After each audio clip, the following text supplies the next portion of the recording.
Welcome to part 9 of Church Live Streaming, The Essential Guide. This is our last section, and congratulations for making it this far. If you haven't seen the other sections, I encourage you to work your way through part 1 all the way through part 8 till finally arriving here. We cover a lot of ground and we highlight a lot of important information. You now have a broad understanding of what's possible and how it can be done, including all the basic hardware, software, and data requirements that you'll need to do whatever it is you want to do with your live stream. And armed with this information, you'll be able to make smart choices about what hardware and software you need and save a lot of time, a lot of money, a lot of frustration in getting to where you want to go.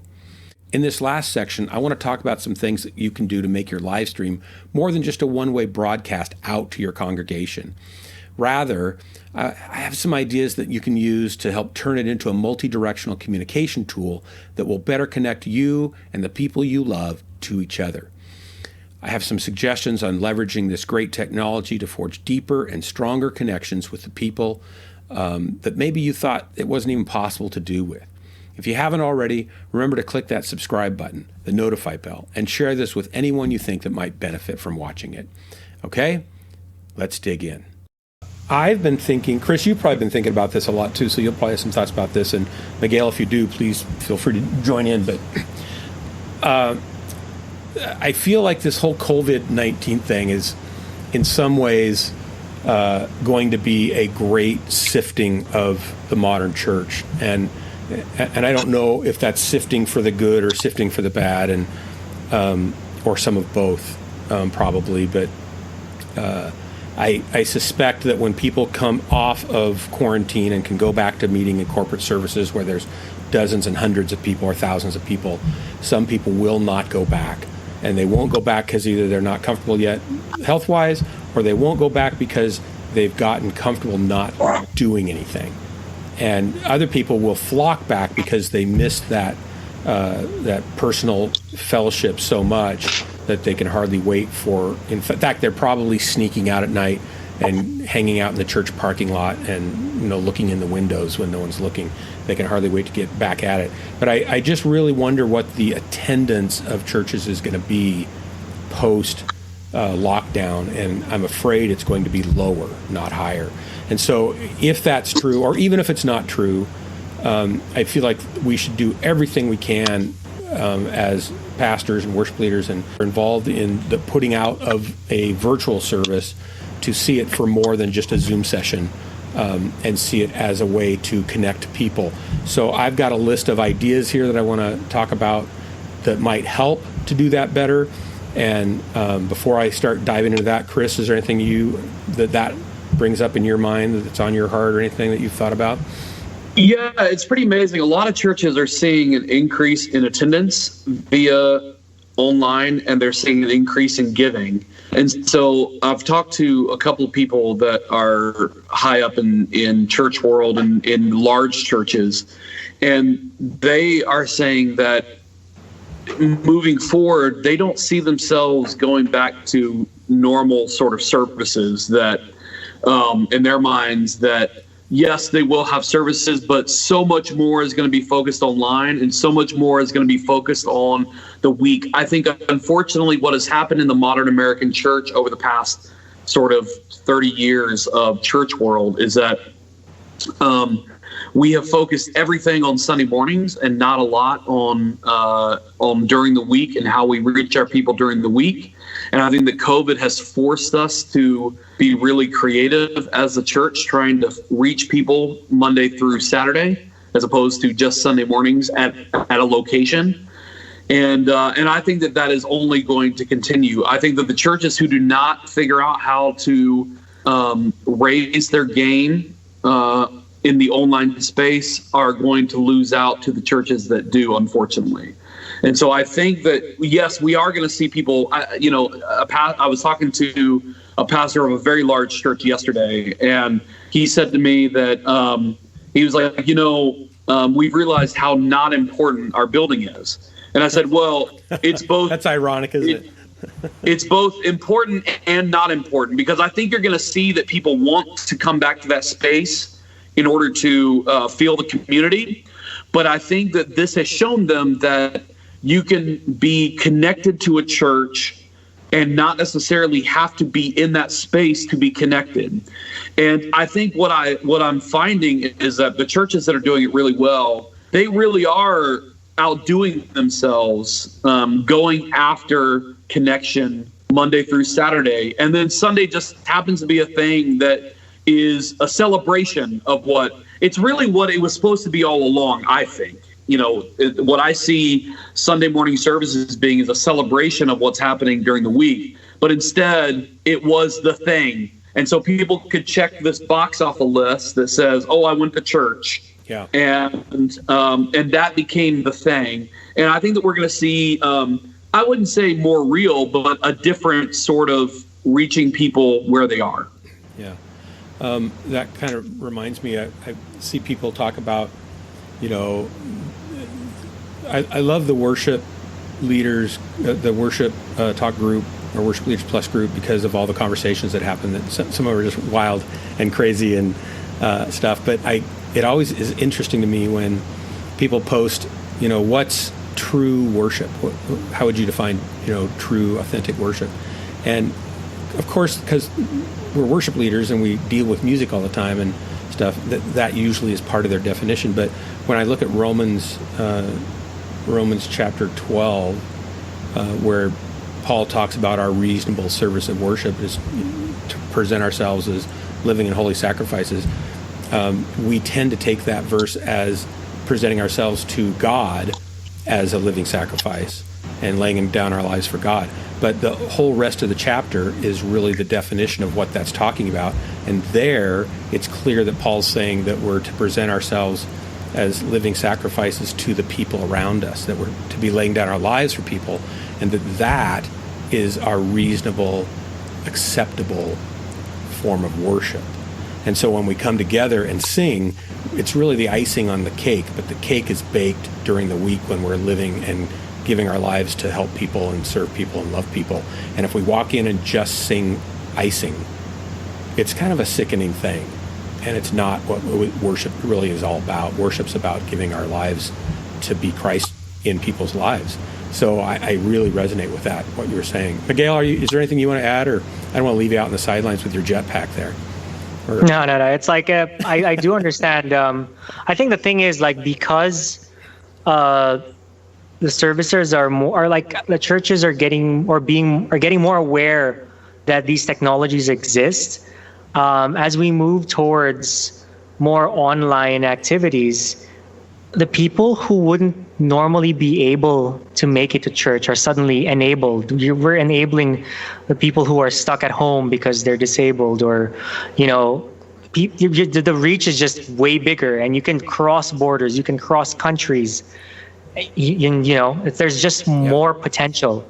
Because normally churches are localized, but the thing is, there are people sometimes in certain communities, they don't feel like they belong, but they would fit better in a community that's like thousands of miles away, but they normally wouldn't be able to get there, maybe not even find them. But now the opportunity is there, and as churches become more aware on how to, I guess, bring the word out to the people, then it's just, there's just more to go around.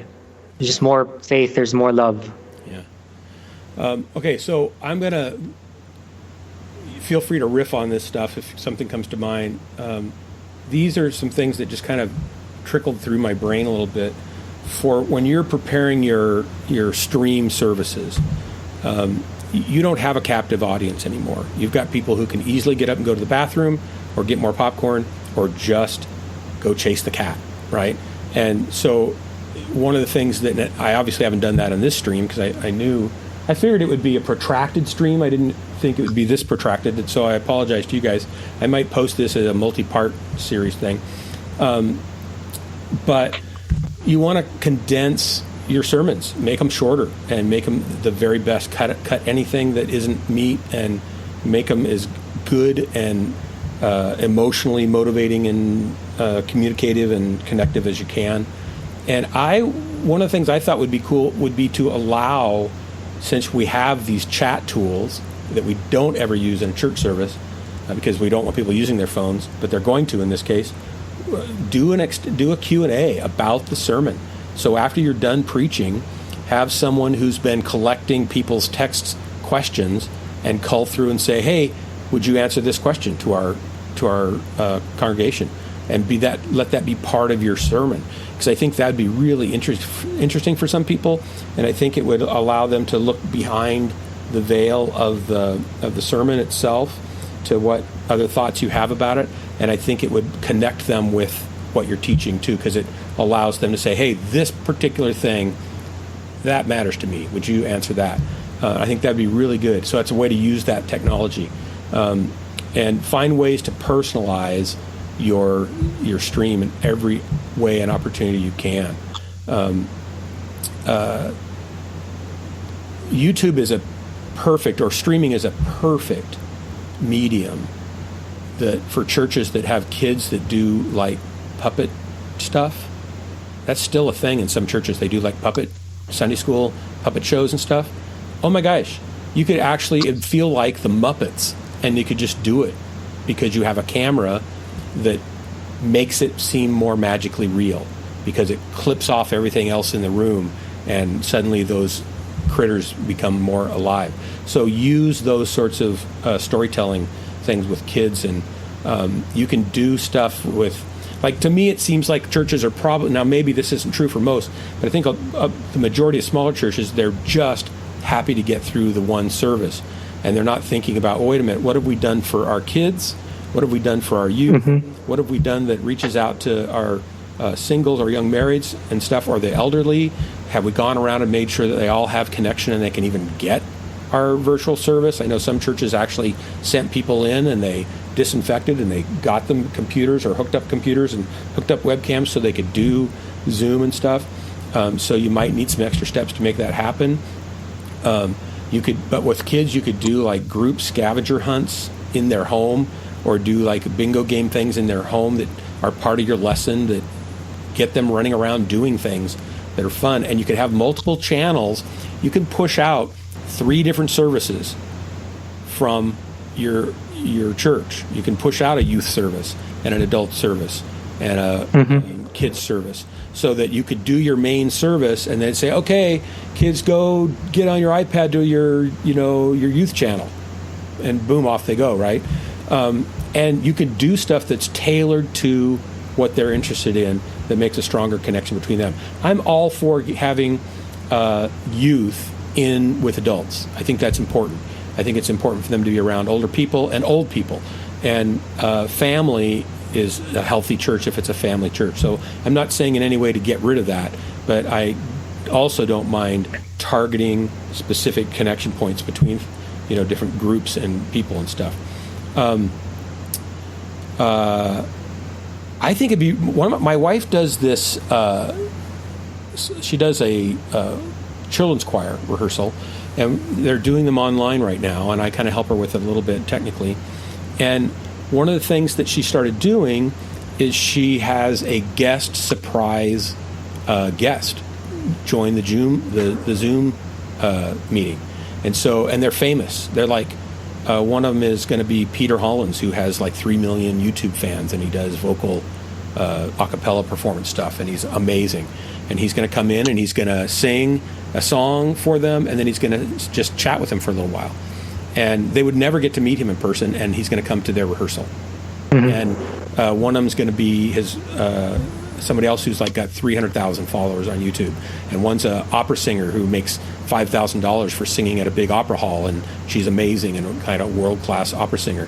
So getting people who you would never necessarily think about getting involved to say, hey, come be part of our church service for 5 minutes, would be a really cool thing to connect people that you'd never make that connection with any other way. It amazes me that now maybe they're doing this again. I don't go out and research. I think it was, Chris, was it you, or was it maybe it was somebody else was doing a paper on streaming in churches and stuff? Not me. Okay, so he's been watching lots and lots of services, so he would probably know this. I don't. I think that it's crazy to me if because I was a youth pastor, so I'm a little bit biased in that. I was a youth pastor for years. It's crazy to me if after a service, or first of all, if the youth pastor doesn't do his youth group meeting in Twitch, is crazy, because they're already in Twitch. That's where they are. You should go where they are and do it where they are. And it's crazy to me that after the meeting, they don't hang out in Twitch and then game together in Twitch, because that's where they are and that's what they're doing. And it's a great excuse and a great avenue for a youth pastor to be connected on a more personal, one-to-one level with all of his youth kids, because they're all there. And it's just like, I remember parents saying, hey, you need to go out and play basketball with my son because he only likes basketball. And it's like, well, no, I don't need to play basketball, but I do need to do something with him. And so if it's not basketball, then it's going to be sailing or something else he'll enjoy doing, so I can spend some one-on-one time. And so these technological platforms allow us to open those channels in specific ways that we couldn't do before, and that we can't do the other ways now anyway. So that's just another thing. I think, man, I hope that youth pastors are taking advantage of those opportunities and hanging out, streaming, and gaming with their youth kids. And I think having people share stories. So, Chris, you were talking about people doing more during the week, right? And being more active and living their faith out.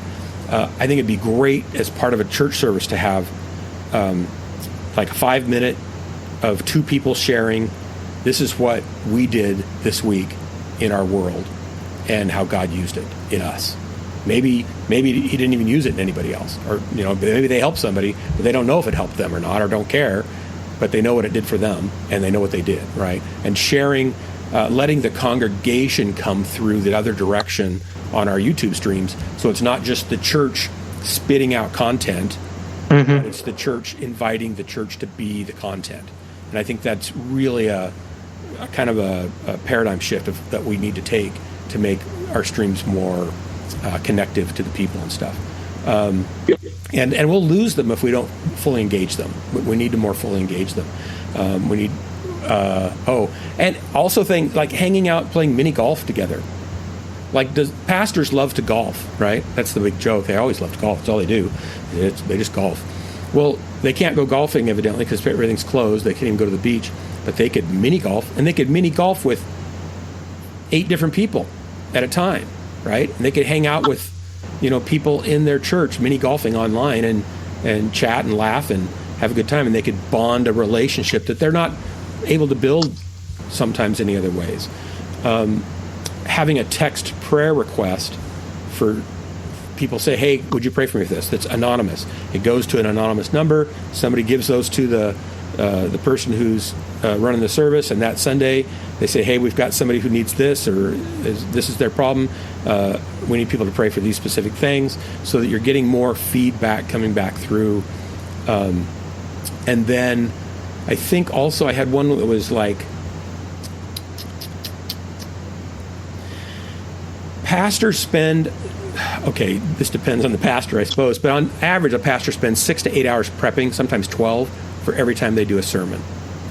I know I spent 4 to 6 or 8 doing that routinely when I was preaching or teaching. And I think it'd be really cool, and if I was teaching now or preaching now, I would set up study hours where I'm on Zoom or just on XSplit with a Zoom pulled in or whatever, and I would let people come into that study session. And as I'm reading and studying and making notes and typing my notes, I'd let them know what I'm studying, and I'd put it on there, and I'd let them see the notes develop, and I'd let them ask questions, and we could dialogue about things that come up. And so anybody who's interested in studying the Bible more could hang out with the pastor while he's studying, or the kids could hang out with the youth pastor while he's studying, and let them see behind the door how that happens and what things go into it and stuff. And I think it would open up dialogue that pastors have never been able to have with their parishioners before, just by saying, hey, door's open, you can come in and I'm going to study and you can study with me, and if you want help studying, I can take a break and do that too, and stuff like that. So I think that there's so many, and obviously I don't have all the best answers. Those are just things that kind of came to mind, and I'm sure there's thousands of other better ideas out there. But I want to encourage anybody who's watching this, think of things that you can do to bring the communication back towards you and make connections between people in your congregation and stuff. Go ahead, Chris. You're nodding your head like something. Oh, I was just going to say that, I agree with all that. I have to get off in about 8 minutes. So I don't know if we want to do some questions from, I don't know if there's viewers that are watching that want to ask questions or something like that. I'm going to repost it up where people can watch it at their leisure. And I'm going to break it into sections so it's not like killer. So actually, that part is important, like watching at your leisure, like, because some people aren't able to make it to service on time. Maybe something happened, and being able to just, it's like I made it. I can watch it from start to end. Oh, for and then church services and stuff. Yes, exactly. Because video on demand is like excellent, and just having that feedback loop. I love how basically it forces pastors to be more efficient with their sermons, which is actually very good. How do you get a point across in like just a bullseye, and then have the Q&A after people didn't understand it, thresh it out even more. And then that process where you said while you're studying, while you're preparing for a service, allow people to come in, and who knows, maybe some people might bring something up that is relevant to them, and then it hits you like, oh, this is relevant to people, so I should tweak this a bit, I should look more into this, and you might end up with a sermon that's just more apt for your audience at any given time. And I think it's wonderful having that discourse with people, just making you more available to the people, and in a way everyone's just closer to God in that sense. Okay, cool. So I'm gonna say we're done, and I want to thank you guys for coming. Chris, I don't know. I know when people start this kind of thing, there's always a learning curve and stuff. And definitely, even if you know everything about the stuff like I've covered a swath of information here, and I wasn't trying to give people a specific click this button, click that dialogue, and pull that drop down. I was trying to give people a bird's eye overview with enough detail that they could say, oh, that's me. I need these pieces to go together. So you could then go back and say that's going to work for you with some confidence that you're going the right direction in what you're setting up. But my question, Chris, is how long does it really take learning curve-wise to learn enough to improve what you're already doing? I mean, if you've got the right tools, improvement should happen immediately.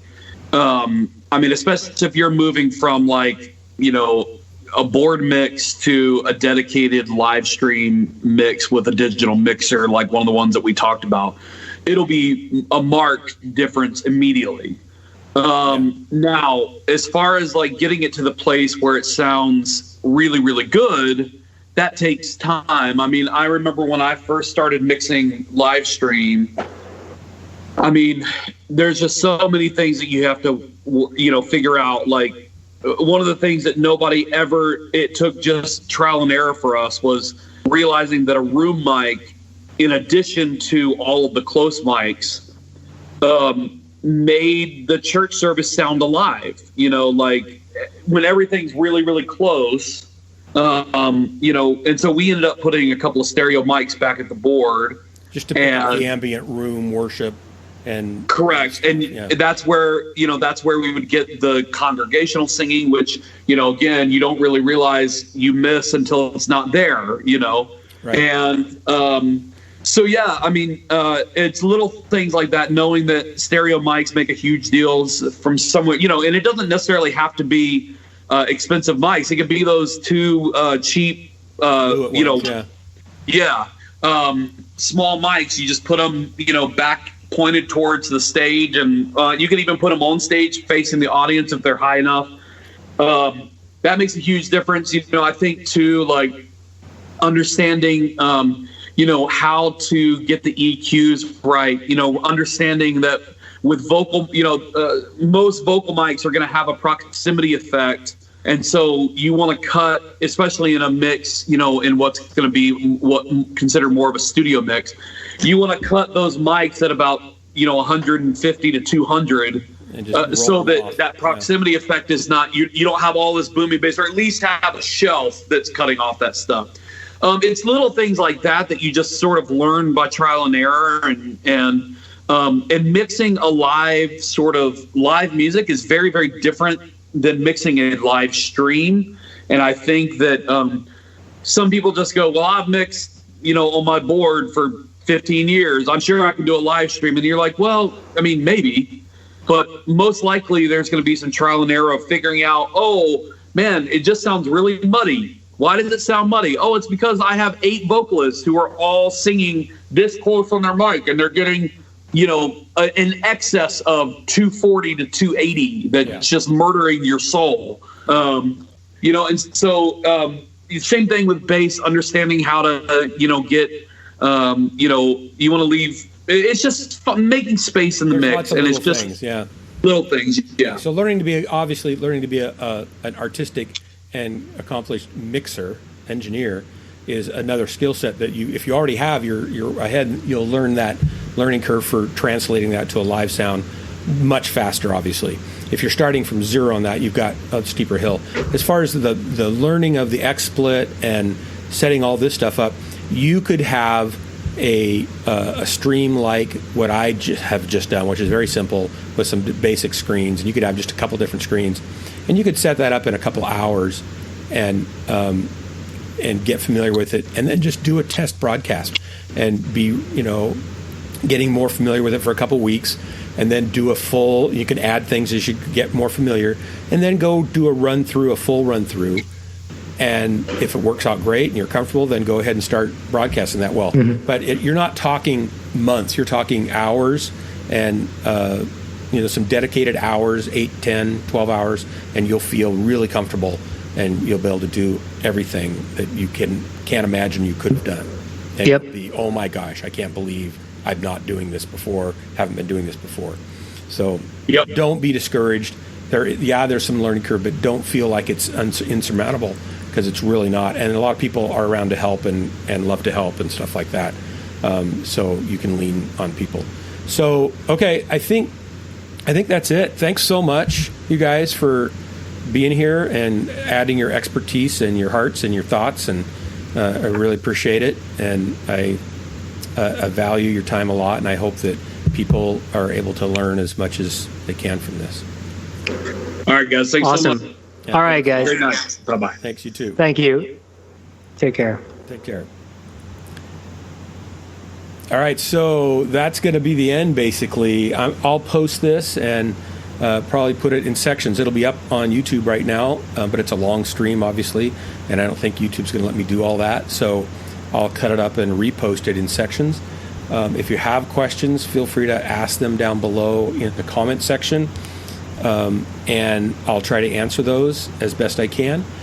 You can always hit me up with questions on the Worship Leaders Plus Facebook group, of which I'm a member, and happy to help people there. And I'm going to just do one more thing, and that is I want to make sure that you don't forget to run to XSplit and download their software, because you're going to love what it can do for you. It is so cool. And there's really no reason not to be using it because of all the things it brings and can bring for you. So go do that. It's xsplit.com. And then the other thing is, I don't want you to forget.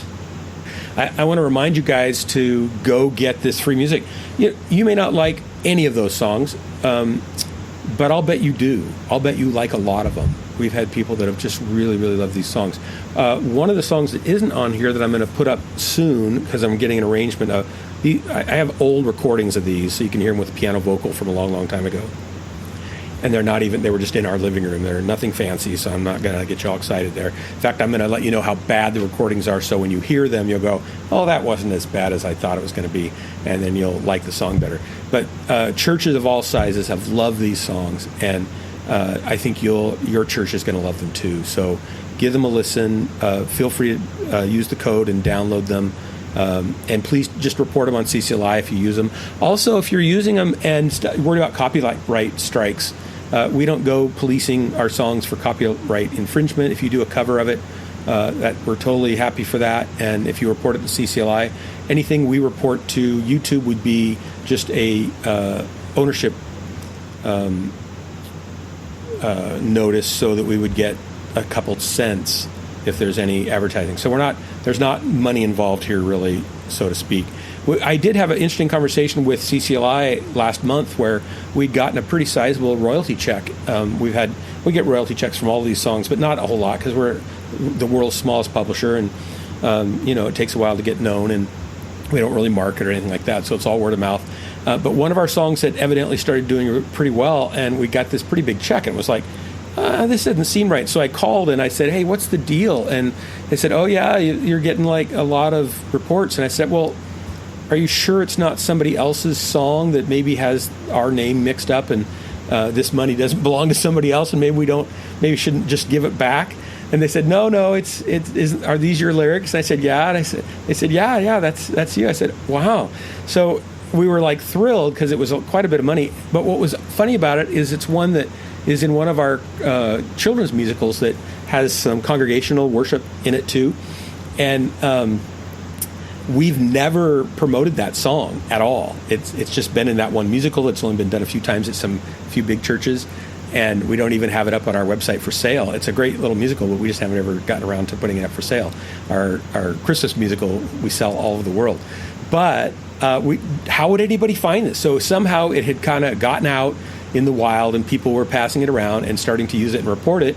And we were starting to make a pretty good chunk of money off of it. And I said, well, like, how well is that doing? And the person I was talking to said, well, let me look. And they said, well, there's several hundred churches that are using it this last reporting period. And it's actually doing better than 95% of all the worship songs on CCLI reporting-wise. Better than some of the Chris Tomlin songs. And I said, what? I was totally blown away. So that song is not in this pack, but it's really similar to the songs in this pack. And I'll be putting that song out, and it'll be probably after the pandemic closures are over, so I can get the guy that I'm doing the arranging stuff with over here.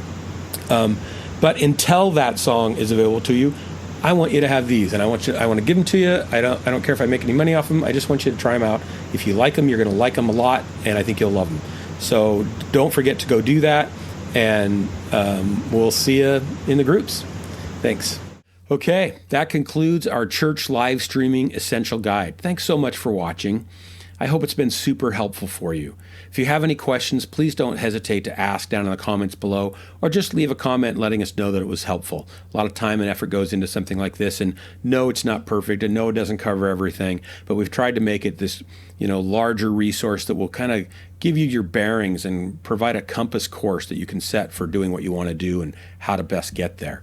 What I do hope you got and came away with was this general idea and a bird's eye view of what's possible and how things can be done, so that you can see yourself in the middle of that picture and say, okay, this is what I need.